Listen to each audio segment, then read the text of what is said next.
What do you do if stopped by the police?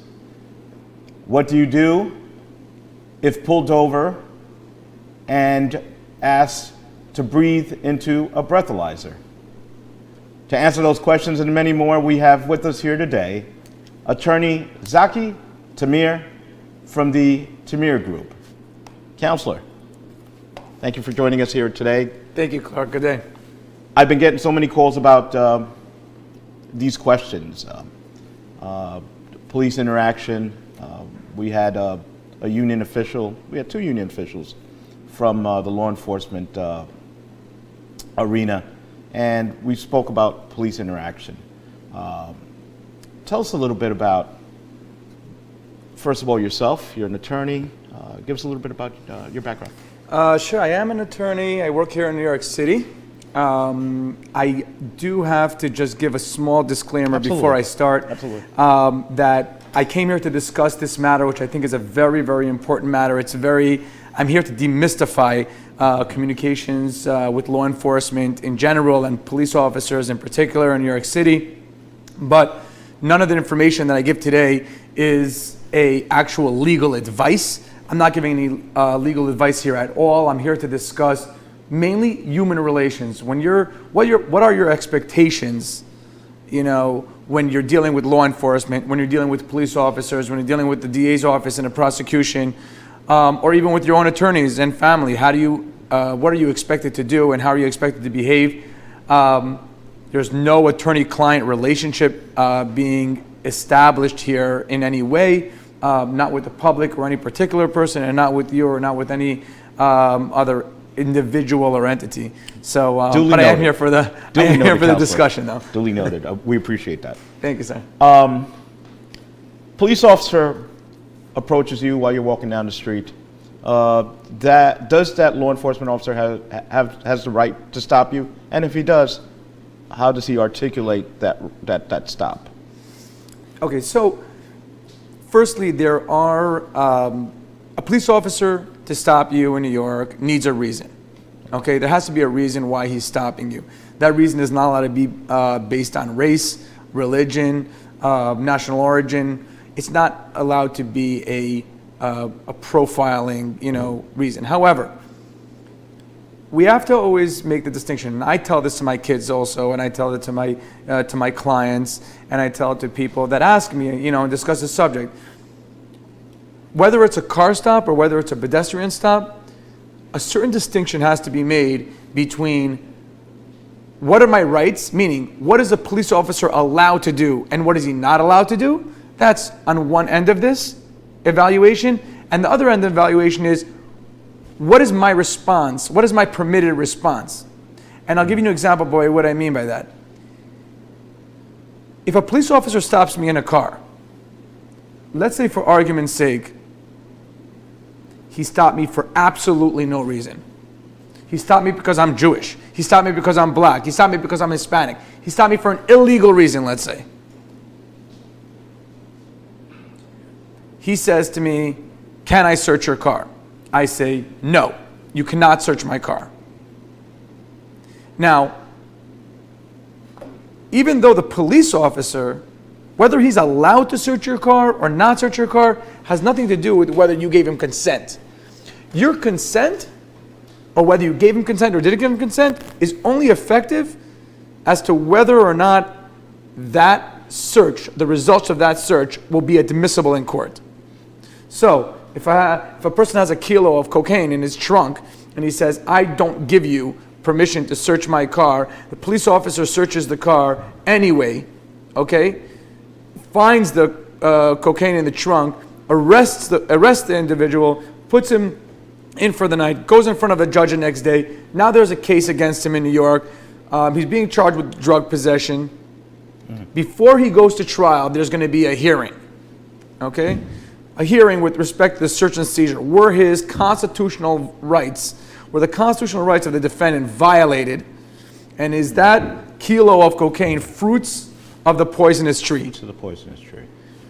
If it's found that was fruits of the poisonous tree, that cocaine was after the results of an illegal search, it's going to be suppressed. They're not going to be allowed to use that as evidence in the case. In that case.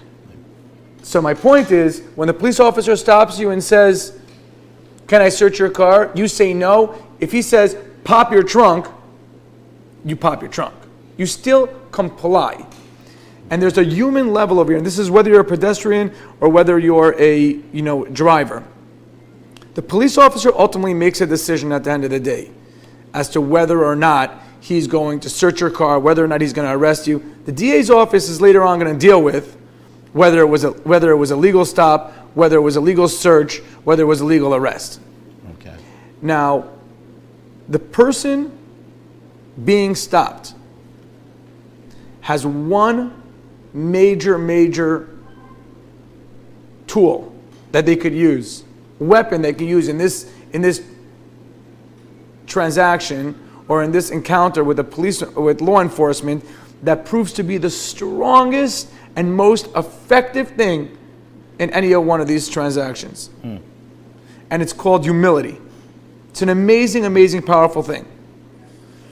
And you see it sometimes with the basic tickets, a cop stops you, you're speeding at like 90 in a 50.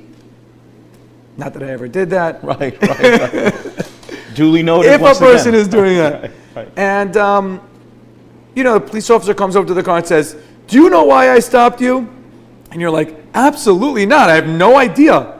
It's a little bit insulting to the police officer's intelligence to say, "I have no idea why I was stopped." Right. And think about it as an older brother. And I say an older brother or an older sister as opposed to a parent, because I think that parents tend to look a little more kinder on their children than older siblings look at their younger siblings. Right. But if you have an older sibling and says to you, "Hey, you're speeding," and you say, "No, I'm not."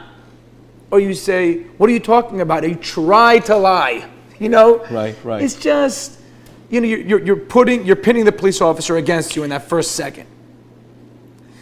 Now, there's another part of this that deals with how do you prove that you didn't give consent? Meaning, if you want to make sure to get it clear that the police officer asked you for consent and you didn't give consent, you want to preserve that for later on. Today's day and age, we have video. Correct. Obviously, you can get it on some kind of recording, whether it's a voice recording, audio recording, or whether it's a video recording, confirming that you didn't give consent. So obviously, if the police officer asks you to search your car, and you say, "No, I don't consent," you can, record yourself not giving consent, making it clear. You could also ask for an attorney and say, "Look, I don't want to say whether I give consent or I don't, but I can tell you one thing, I don't want to do anything until my lawyer comes." Because you have a right to consult with a lawyer and say, "Listen," you can speak to somebody and say, "Listen, Mr. Lawyer, I have a kilo of cocaine in my trunk, what should I do? Should I consent or should I not consent?" Or you could call a lawyer and say, "Listen, I don't have anything in my trunk. I just feel violated by this police officer stopping me because, of my national origin or because of my religion or because of my race or creed. So I'm not interested in giving him consent. I want you to be here." And the Constitution allows us to have that. We have that right to have an attorney present. Is it, just to ask this piece, is it legal to record the interaction? There is no specific law that I know of that prohibits a person from recording interaction with police. I think that now is becoming more and more common, even from the police side, to record it. They have body cams.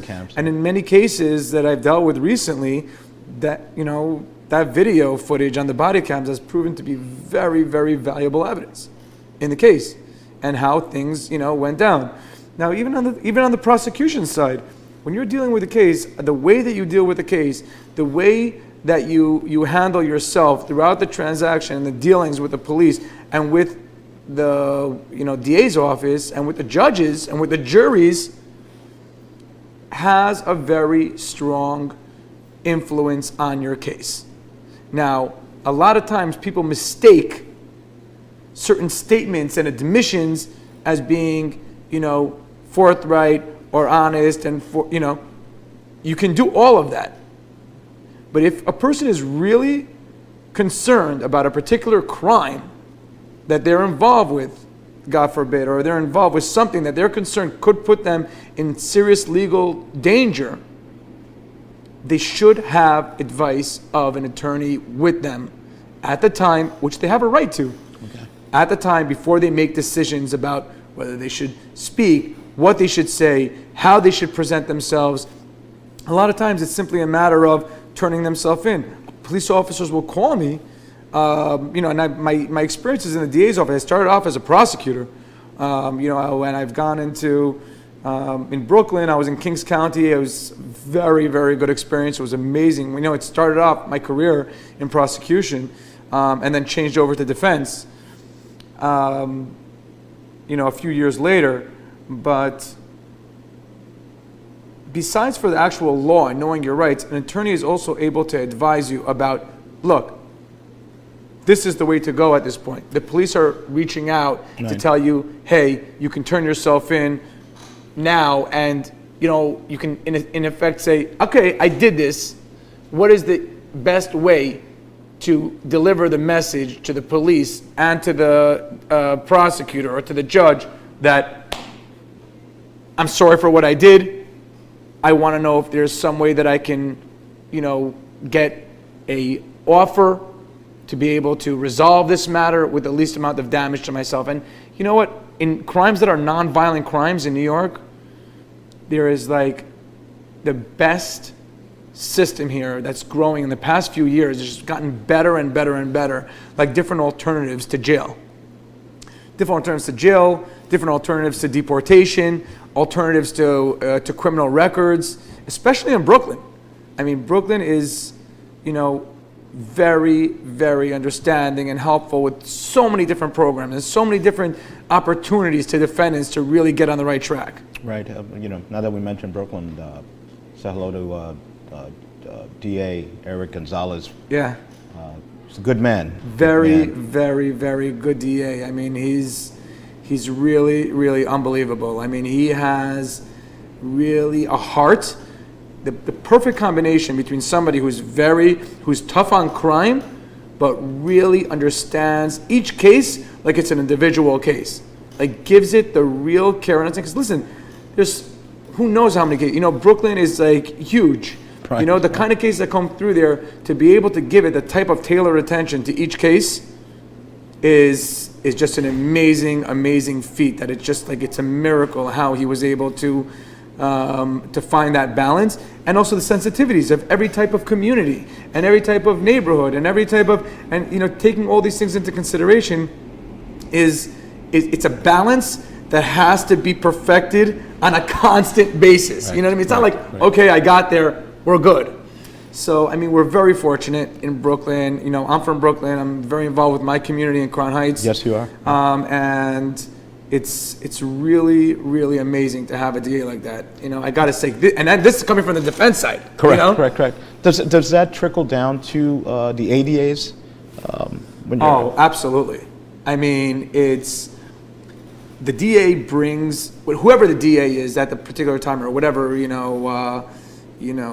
county it's in has a major feeling on the vibe, the positions they take, what they're strict on, what the DA's office is not strict on, what the ultimate decision is on cases that are more political cases or cases that are getting a lot of attention because they have to do with policy of New York City as a whole. I mean, here's some basic examples of things that are like really bother me in places like Queens, for example.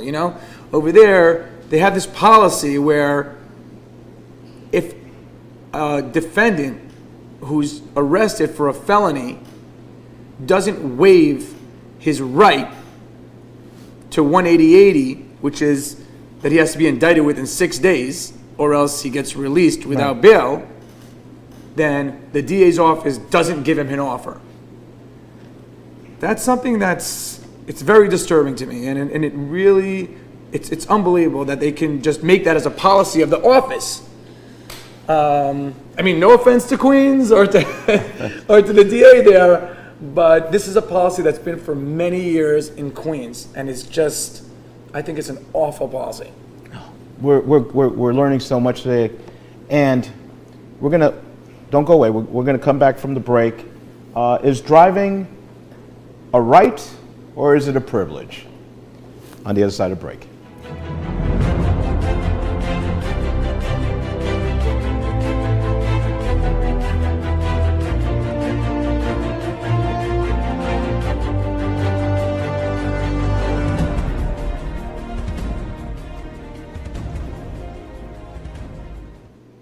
Welcome back. I'm Clark Pena, and this is your Advocates Corner.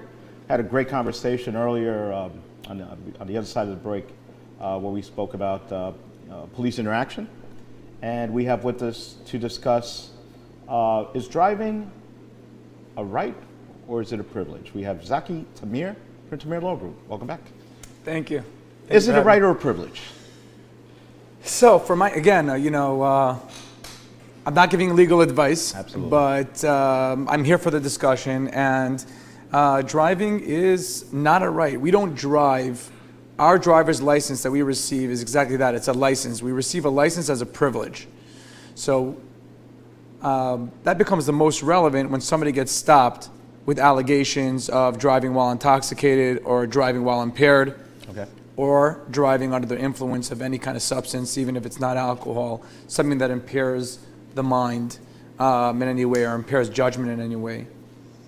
And I say that because when a person gets stopped and they're asked, typically they will be asked to blow at the scene, a breathalyzer at the scene.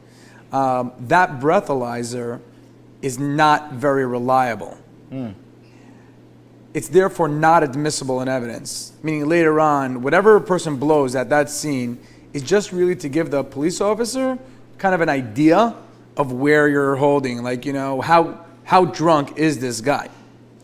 The reason why it's not so reliable is because if I drink a tiny sip of beer, Okay.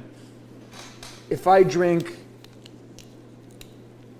this cap full of beer, but instead of swallowing it, I swish it around my mouth, and I take a breathalyzer at the scene at that time, it's going to show my blood alcohol content probably above the criminal level, which is 0.08. If I refuse to blow,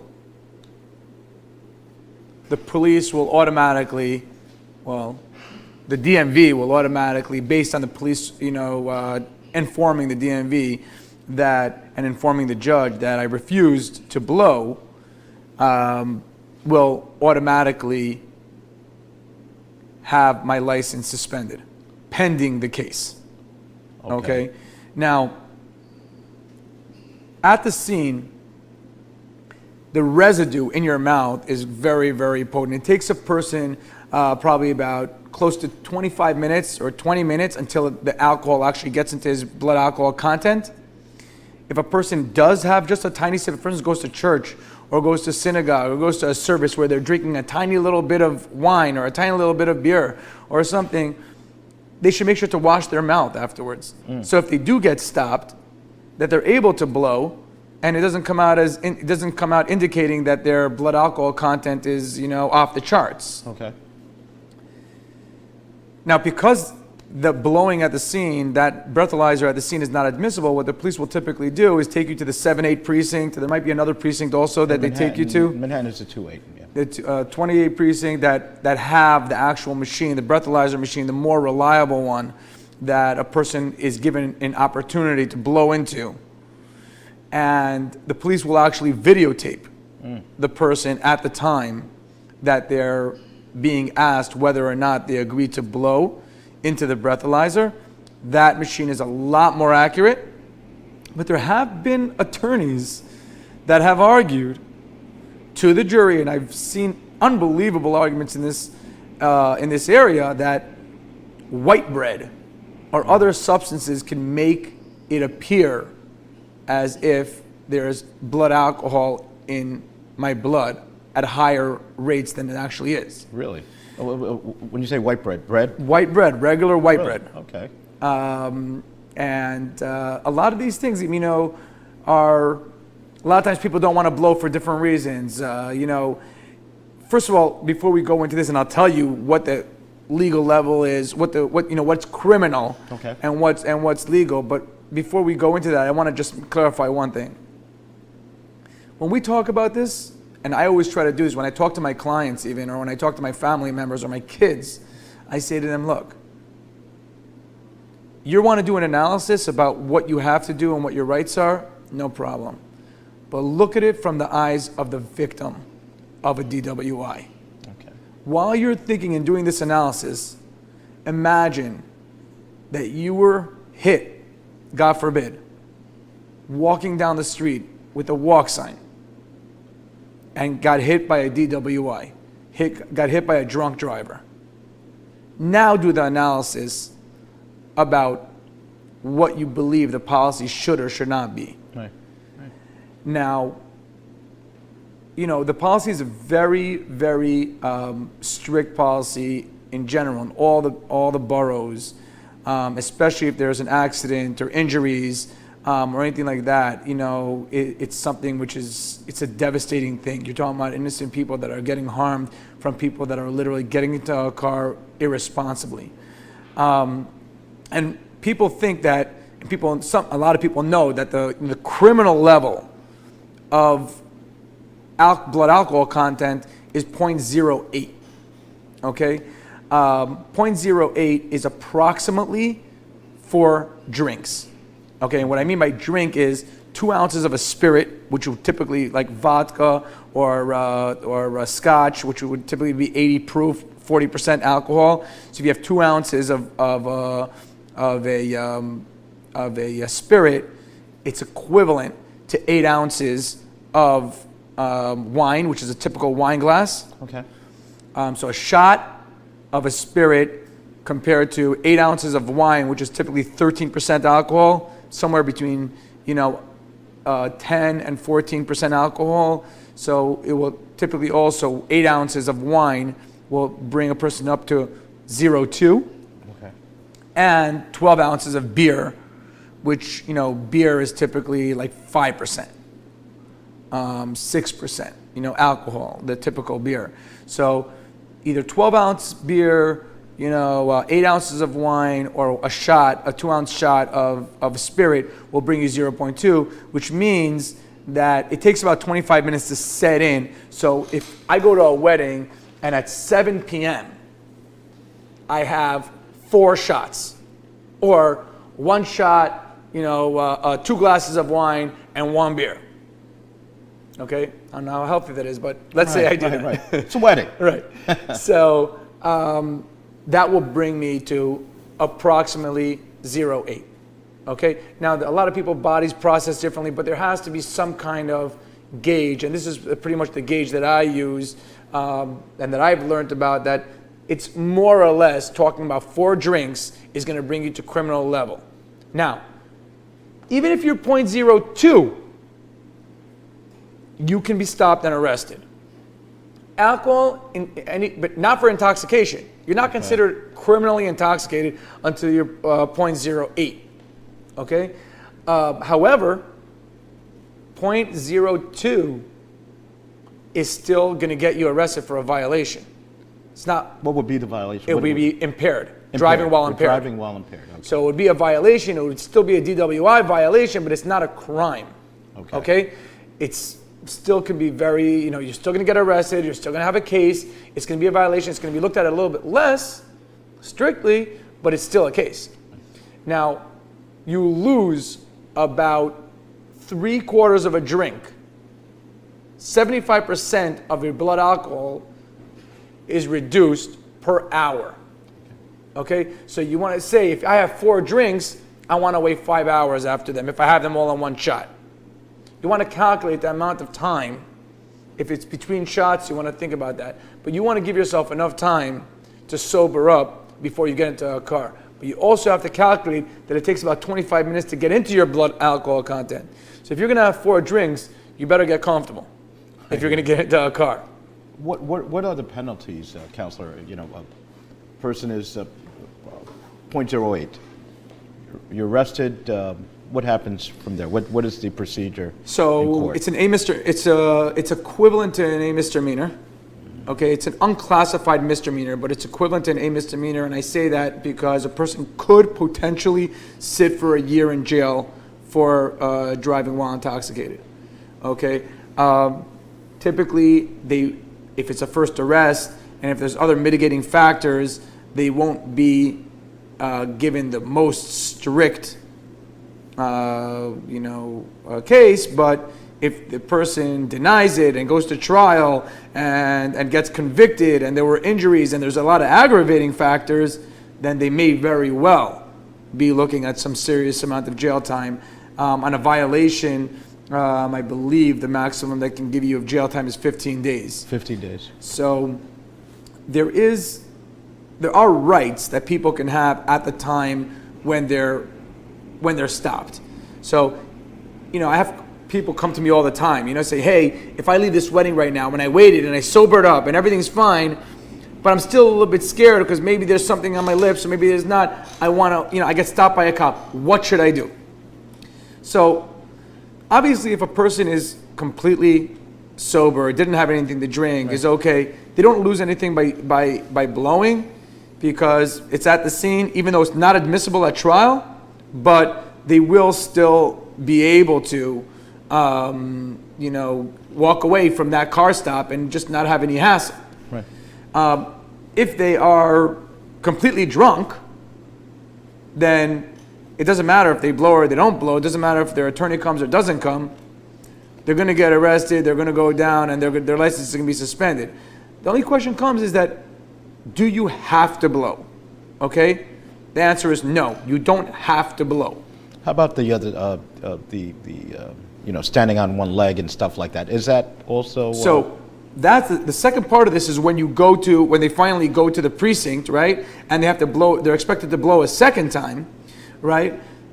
At that point, what a lot of people do, and I think smart people that are already, that means at the scene, that means you were already arrested. If you're in the precinct blowing the second time, or maybe even if the person refused the first time, and now they're in the precinct asking them to blow, and they're asking the defendant on video camera, do you refuse? He has three choices. Option number one, to blow at the precinct. Option number two, to refuse to blow, license suspended, case proceeds. Third option is say, I'm not refusing. I'm clearly not refusing, but I want my lawyer to be here. Now, if the lawyer can be there quickly, that's great. Then he can make a decision together with the lawyer whether he should blow or not, and the lawyer can advise him based on the specific circumstances. But a lot of times it takes a lawyer a long time to get there, or a person can't get through to his lawyer. And then what that does is it allows for there to be this lag of time where he's kind of sobering up, and then the police can't get really an accurate, after a certain amount of time passes, a few hours, they're not getting an accurate blow anymore. And at that point, they may have to, their evidence is not going to be as strong against them. So the officer might say, too bad, we're not waiting for your lawyer, proceed with the arrest. But at least they had on record that they requested their lawyer and they didn't actually refuse, but they asked for their attorney. Well, listen, Counselor, we got so much information here today. We want to have you back. Thank you. When we get great guests, we always want to have them back, and we look forward to your legal clinic. I heard that you're going to do some outreach to the community and run a legal clinic, and we look forward to that. And thank you so much for great information. Humility. Is that? Humility, that's humility the key. is the key. That's the key. Thank you, Counselor. Thank you. Appreciate it. And thank you for joining us once again. Always reminding you, take care of yourself. More importantly, let's take care of each other. See you next time.